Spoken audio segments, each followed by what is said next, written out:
Ça commence à être sérieux là. Là, ils ont une belle avance sur d'autres à côté. Hein.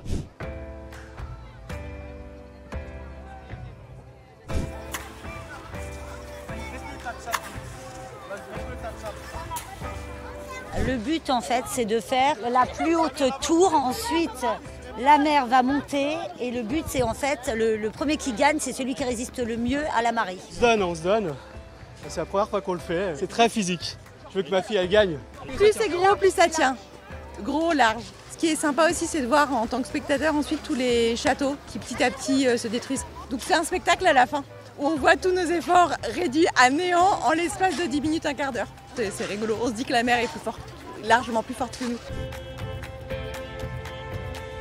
On creuse le plus vite possible, on fait un gros tas n'importe comment et on espère que ça tienne. Tous des pelles, on est bien équipés. On est en train de consolider les bases pour monter de plus en plus haut. Nos stratégies sont de récolter un maximum d'eau dans les douves pour éviter que l'eau arrive trop vite au niveau de la base de la montagne. C'est très physique, donc ça muscle un peu.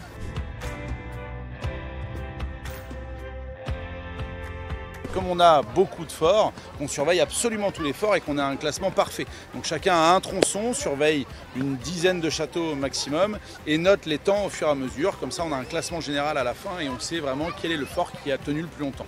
Même avec le plus gros fort, on peut ne pas gagner parce qu'on n'est pas bon en placement. Hein. Ça fait partie du jeu. Hein. Faut y aller, il faut juste creuser fort. Ça met pas mal les papas à contribution.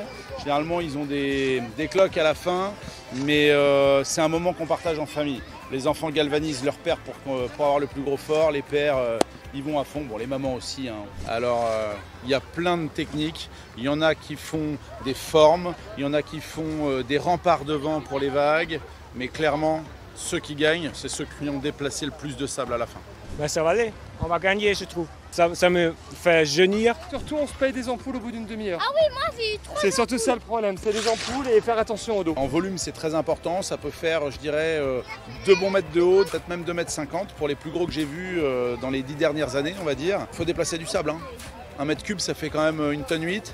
Donc quand ils abordent les 2 mètres cubes ça fait quand même presque 4 tonnes de sable déplacé en 1 heure. Faut s'y atteler quoi.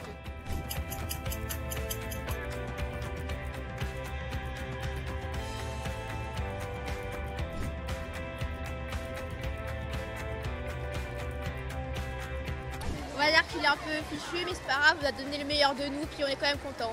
Le plus important, c'est de s'amuser. Pas de gagner.